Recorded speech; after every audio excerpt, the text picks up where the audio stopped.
అందరికీ నమస్కారం. నేను పూర్ణచంద్ర భార్య స్వప్న. నాకు స్వేచ్ఛ పూర్ణ ద్వారానే పరిచయం అయింది. రిలేషన్ ఉందని నాకు అసలు తెలియదు. ఈ రిలేషన్ గురించి కూడా నాకు తెలిసింది స్వేచ్ఛ ద్వారానే. తను నాకు ఫోటో పెట్టడం ద్వారా తెలిసింది. నేను పూర్ణని అడిగాను ఏంటిది అని చెప్పేసి అడిగితే చెప్పాడు. చెప్పినాక నాకు ఆయనకి గొడవలు స్టార్ట్ అయింది. అక్కడ నాకు ఇంకా తెలిసింది ఏంటంటే అక్కడ కూడా తనతో గొడవలు ఉంటున్నాయి అని చెప్పేసి అంటే ఇంకా నేను ఆయన ఎందుకు ప్రెషరైజ్ చేయాలి అని చెప్పేసి నేను ఆయనను వదిలేశాను. ఇంకా నేను ఎందుకు ఇప్పుడు మీడియా ముందుకు వచ్చానంటే అరణ్య ఆయన మీద చేసిన ఆరోపణలు చూసి నేను తట్టుకోలేక నేను ముందుకు వచ్చాను. నేను మీడియా ముందుకు ఎందుకు వచ్చానంటే ఇప్పుడు స్వేచ్ఛ కూతురు అరణ్య మా ఆయన మీద నిందలేస్తుంది. ఆ నిందలు నేను చూసి తట్టుకోలేక నేను వచ్చాను బయటికి.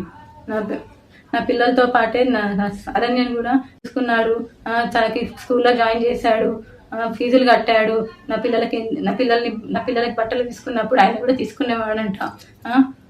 నేను నీ కన్న తండ్రి కూడా వదిలేసి వెళ్ళిపోతే కూడా పూర్ణ ఆ స్థానం తీసుకున్నాడు. కన్న తండ్రి కన్నా ఎక్కువనే చూసుకున్నాడు. నా కూతురు ఎలా అయితే చూసుకున్నాడో నిన్ను కూడా అలానే చూసుకున్నాడు అరణ్య. కానీ నువ్వు ఇలాంటి నిందలు వేయడం కరెక్ట్ కాదు. ఇంకా స్వేచ్ఛ కూడా చాలా నన్ను టార్చర్ పెట్టింది. ఈ విషయం తెలిసినాక కూడా నేను డిప్రెషన్లోకి వెళ్ళిపోతే నన్ను పూర్ణ కాశీకి తీసుకెళ్ళాడు.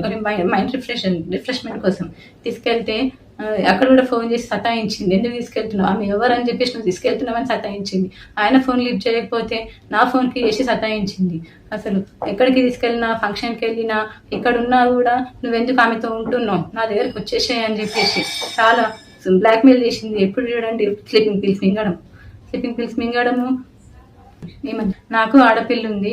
స్వేచ్ఛ కూతురు అరణ్యాన్ని కూడా పూర్ణ నా కూతురు లాగానే చూసుకున్నాడు.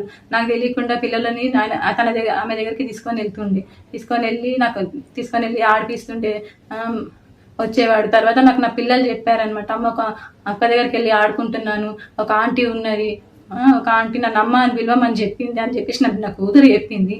నా కూతురు చెప్తే నాకు తెలిసింది. ఇంకా అప్పుడు నాకు తెలీదు తన వెనకాల ఎవరుండి చెప్పిస్తున్నారో కూడా నాకు తెలీదు. కానీ ఇవన్నీ చేయొద్దు అరణ్య నువ్వు.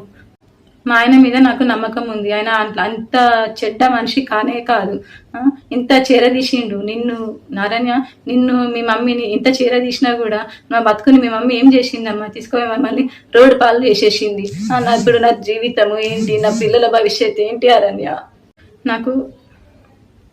నాకు కోర్టు మీద నమ్మకం ఉంది. మా ఆయన నిర్దోషి. నేను ఆయనను ఎలాగైనా కాపాడుకుంటాను.